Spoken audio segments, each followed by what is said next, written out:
belum nak belajar? Nah, kalau udah siap, apa kabar semuanya Rito? Nah, lalu kita udah mempelajari tentang keanekaragaman hayati. Nah, sekarang kita akan membahas tentang jenis sumber daya alam, dampak pengambilan sumber daya alam yang berlebihan, dan upaya pelestariannya. Nah, tujuan pembelajaran kita pada kali ini, yang pertama, siswa dapat menyebutkan jenis-jenis sumber daya alam. Yang kedua, siswa dapat mengidentifikasi dampak pengambilan sumber daya alam yang berlebihan. Yang ketiga, yaitu siswa dapat memberikan contoh upaya pelestarian sumber daya alam secara akurat. Nah, sebelumnya ibu nanya, sudah tahu ya belum apa aja sumber daya alam? Dibagi berapa jenis sumber daya alam ya? Tahu belum? Belum. Nah, sumber daya alam dibagi menjadi dua. Sumber daya alam yang dapat diperbaharui dan ada sumber daya alam yang tidak dapat diperbaharui. Contoh sumber daya alam yang dapat diperbaharui ya kaca? Air, angin, udara, dan tanah. Sumber daya alam yang tidak dapat diperbaharui contohnya nikel, betul, betul. Tembaga, peka, emas, peka, berlian dan lain sebagainya. Nah, ada yang dapat ditimbulkan dari adanya sumber daya alam tersebut. Dampaknya, yang pertama, apa dampaknya? Banyaknya hutan gundul. Kami di kita itu banyak sekali tanaman, tumbuhan, pohon, akibatnya kurang menebar pohon sembarangan, akibatnya terjadi hutan terjadi. Betul. Lama-lamaan dia akan habis. Yang kedua, hutan bakau yang rusak. Jadilah penulisan pantai atau dinamakan dengan abrasi. Suahkan ke pantai situ. Ombaknya kuat tidak? Tapi si anak di penopang nih. Ini gitu ya. Si anak di papat dibuat nih. Nah, yang ketiga apa ya? Lingkungan yang rusak. Lingkungan yang rusak akibat tadi kami ampas sembarangan. Pengisian pantai kita lihat di Singkawang. Kita tahu di Singkawang itu anak yang di sana. Nggak cari? Ada ampas. Kita lihat aku di Singkawang. Kita lihat kita jalan ya. Tapi anak di Singkawang karena Tuhan seperti ini gitu ya. Si anak ini. Yang selanjutnya. Bersihan hutan. Di mana hewannya diam? Bisa hutan. Siapa dia? Lama-lama akan menjadi punah. Nah, upaya melestarikannya, yang pertama diadakannya reboisasi. Apa ya reboisasi? Penanaman hutan kembali. Udah kita tebang hutannya, kita tanam ulang. Terus anak mati tebang. Menanam hutan bakal di tepi-tepi pantai. Iya wajib ya. Kayak kesadaran kita seorang usaha mengikis tanah-tanahnya yang ada ya. Ngerti ya?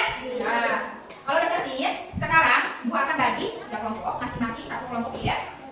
Mencari satu upaya untuk mencegah dampak dari pengambilan sumber daya alam yang berlebihan. Oke, silakan kerjakan.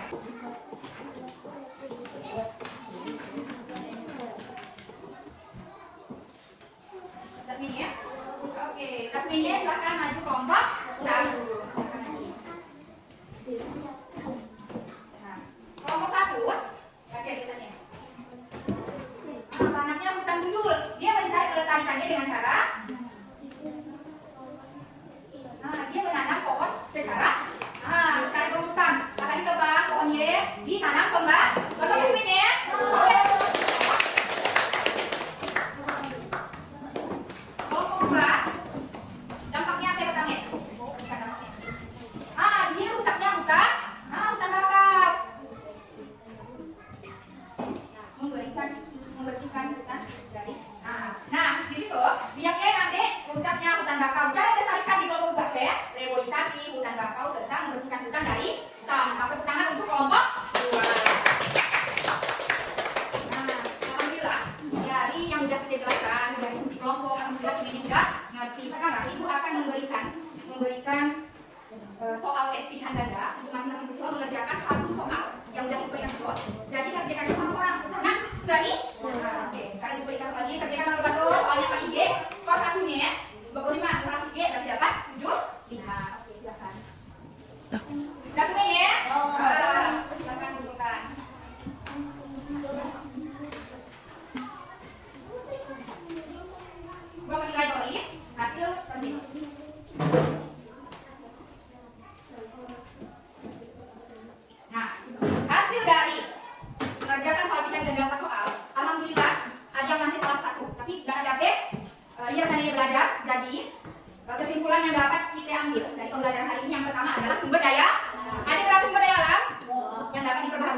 Yang tidak dapat?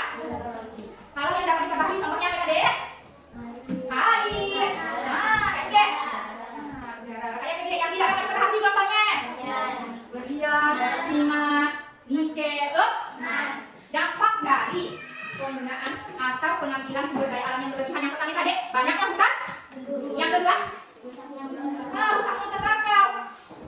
Selanjutnya, upaya melestarikannya pertama mengadakan reboisasi. Nah, alhamdulillah, Sumi ini udah ngerti tentang sumber daya alam, diperbaharui dan tidak diperbaharui, dampaknya dan pelestariannya.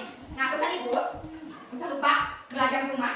Iya, pembelajaran hari itu ya bukan ikut online, tapi untuk selanjutnya. Jadi materi selanjutnya kita akan membahas tentang yang namanya daerahku kebanggaanku. Nah, mungkin iya aja yang dapat ibu sampaikan. Nah, dari materi sumber daya alam. Nah, sebelum pulang, alangkah baiknya kita membaca doa terlebih dahulu. Silakan Habibi ya.